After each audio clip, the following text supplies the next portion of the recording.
సరే, ఈరోజు మనం ఓ చాలా చాలా ముఖ్యమైన విషయం గురించి మాట్లాడుకుందాం.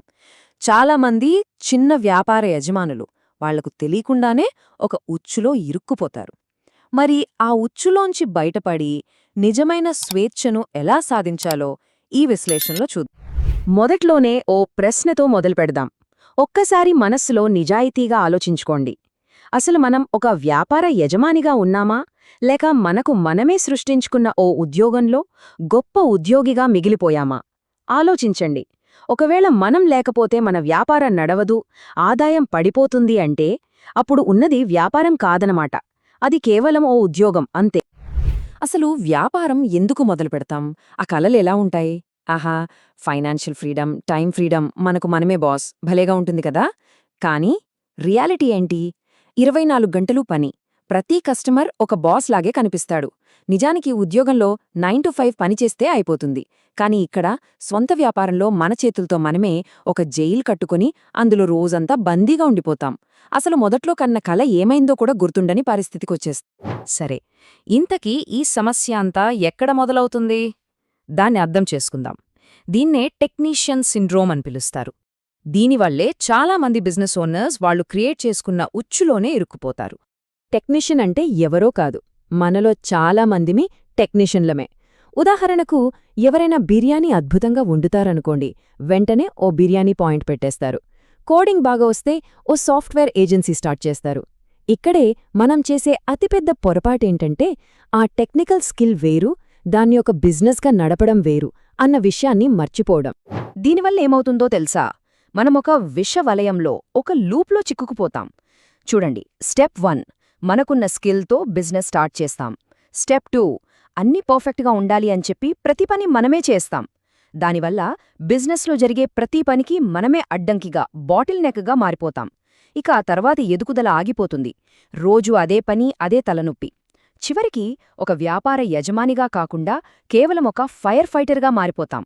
ఎక్కడ మంటంటుకుంటే అక్కడికి పరిగెత్తడమే పనన్నమాట. సరే, ఇప్పటిదాకా సమస్య గురించి మాట్లాడుకున్నాం.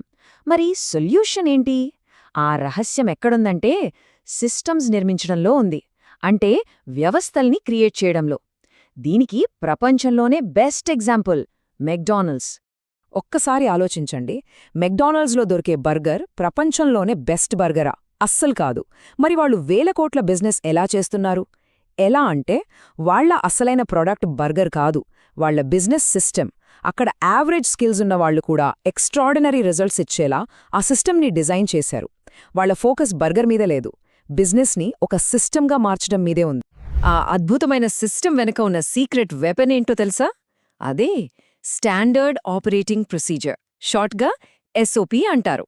ఈ పేరు వినడానికి కొంచెం టెక్నికల్గా, బోరింగ్గా అనిపించొచ్చు, కానీ మన బిజినెస్ని కాపాడే ఆయుధం ఇదే. సింపుల్గా చెప్పాలంటే, మన బిజినెస్లో జరిగే ప్రతి చిన్న పనికి స్టెప్ బై స్టెప్ గైడ్ రాసిపెట్టుకోవడమే SOP. అసలు వేటిని సిస్టమైజ్ చేయొచ్చు? దాదాపు ప్రతిదాన్ని. ఉదాహరణకు, కస్టమర్ షాప్లోకి రాగానే ఏం చెప్పాలి, ఒక కంప్లైంట్ వస్తే దాన్ని ఎలా డీల్ చేయాలి, రోజు చివర్లో క్యాష్ కౌంటర్ క్లోజ్ చేసేటప్పుడు ఏమేం చెక్ చేయాలి, ఇలా ప్రతిదానికి ఒక చెక్లిస్ట్ లేదా గైడ్ ఉండాలి. ఇక్కడ పాయింట్ ఏంటంటే, మన మెదడులో ఉన్న నాలెడ్జ్ని కాగితం మీద పెట్టాలి. అప్పుడే దాన్ని వేరే వాళ్లకి నేర్పించగలుగుతాం. మన మీద డిపెండెన్సీ తగ్గుతుంది. సరే, సిస్టమ్స్ తయారు చేయడం ఒకెత్తైతే, వాటిని అమలు చేయడానికి వేరే వాళ్ళని నమ్మడం ఇంకో పెద్ద టాస్క్. నిజానికి చాలామంది బిజినెస్ ఓనర్స్కి ఇదే అతిపెద్ద సైకలాజికల్ బ్యారియర్. పనుల్ని ఇతరులకు అప్పగించడం అంటే డెలిగేట్ చేయడం. చాలామంది మైండ్లో ఒకటే మాట నడుస్తుంటుంది, ఈ పని నేను చేస్తేనే 100% పెర్ఫెక్ట్గా ఉంటుంది, వేరే వాళ్లకిస్తే పాడు చేస్తారు. ఇది కంట్రోల్ పోతుందనే భయం తప్ప ఇంకేం కాదు. ఇక్కడే మనం ఒక సింపుల్ రూల్ గుర్తుపెట్టుకోవాలి. అదే 80% రూల్. మన ఎంప్లాయీ ఒక పనిని 80% పర్ఫెక్ట్గా చేసినా దాన్ని యాక్సెప్ట్ చేయాలి. ఎందుకంటే ఆ మిగిలిన 20% పర్ఫెక్షన్ కోసం మనం పెట్టే టైం చాలా చాలా విలువైంది. ఆ టైంలో మనం బిజినెస్ని ఎలా పెంచాలి అని ఆలోచించవచ్చు. చూడండి, మన రోజువారీ పనుల్ని 2 రకాలుగా విభజించుకోవచ్చు. ఒకవైపు ప్యాకింగ్, షిప్పింగ్, రొటీన్ కాల్స్కి ఆన్సర్ ఇవ్వడం, ఇవన్నీ లో వాల్యూ పనులు. వీటిని వేరే వాళ్ళకి అప్పగించేయాలి. ఎందుకంటే ఆ టైంలో మనం హై వాల్యూ పనుల మీద ఫోకస్ చేయాలి. అంటే ఫైనాన్షియల్ ప్లానింగ్, కొత్త ప్రోడక్ట్స్ని డెవలప్ చేయడం, పెద్ద పెద్ద పార్ట్నర్షిప్స్ కట్టడం ఇలాంటివన్నమాట. ఒక్క విషయం బాగా గుర్తుపెట్టుకోవాలి. ఒకే వ్యక్తి ఒకే సమయంలో సీఈఓగానూ జానిటర్గానూ ఉండలేడు. రెండూ చేయలేం. రెండింటిలో ఏదో ఒకటి ఎంచుకోవాల్సిందే. ఇక ఫైనల్గా ఈ ట్రాన్స్ఫర్మేషన్లో అత్యంత కీలకమైన మైండ్సెట్ షిఫ్ట్కు వచ్చేశాం. అదేంటంటే బిజినెస్లో పనిచేయడానికి, బిజినెస్ కోసం పనిచేయడానికి మధ్య ఉన్న తేడాని అర్థం చేసుకోవడం. బిజినెస్లో పనిచేయడం అంటే డైలీ ఆపరేషన్స్ చూసుకోవడం. అంటే షాప్ తెరవడం, కస్టమర్లకు సర్వ్ చేయడం, బిల్లులు కట్టడం లాంటివి. కానీ బిజినెస్ కోసం పనిచేయడం అంటే స్ట్రాటజీ గురించి ఆలోచించడం. అంటే నెక్స్ట్ బ్రాంచ్ ఎక్కడ పెట్టాలి, మార్కెటింగ్ బడ్జెట్ ఎలా పెంచాలి, టీమ్ని ఎలా బిల్డ్ చేయాలి, ఇలాంటి పెద్ద విషయాల గురించి ఆలోచించడం. సక్సెస్ఫుల్ ఎంటర్ప్రెన్యూర్స్ ఎప్పుడూ బిజినెస్ కోసం పనిచేస్తారు, లో కాదు. ఒక్క విషయం మాత్రం గట్టిగా గుర్తుపెట్టుకోవాలి. రోజంతా నేను భలే బిజీగా ఉన్నాను అని చెప్పుకోవడం ఒక గొప్పతనం కాదు, అదొక బ్యాడ్జ్ ఆఫ్ ఆనర్ అస్సలు కాదు. నిజానికి అది సరైన మేనేజ్మెంట్ లేదని, సిస్టమ్ సరిగా పనిచేయట్లేదని చెప్పే ఒక సిగ్నల్. సరే, ఇక ముగింపు దశకు వచ్చాం. మరి మన ఫైనల్ గోలేంటి?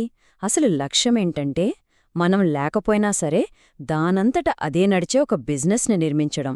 మన బిజినెస్ని అవసరమైతే అమ్మగలిగే ఒక ఆస్తిగా మార్చాలి.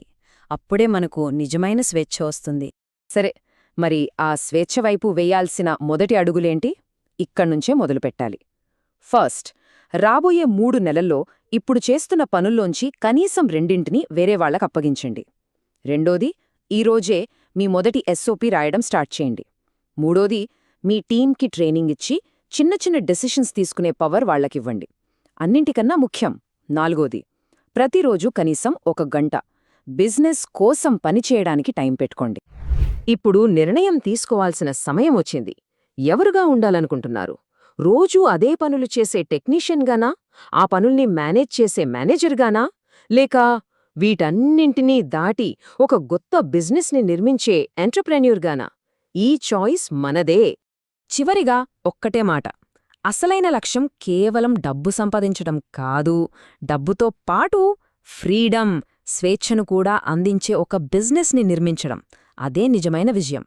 మరి ఈ టెక్నీషియన్ ట్రాప్ నుండి బయటపడటానికి సిద్ధం కావాలి.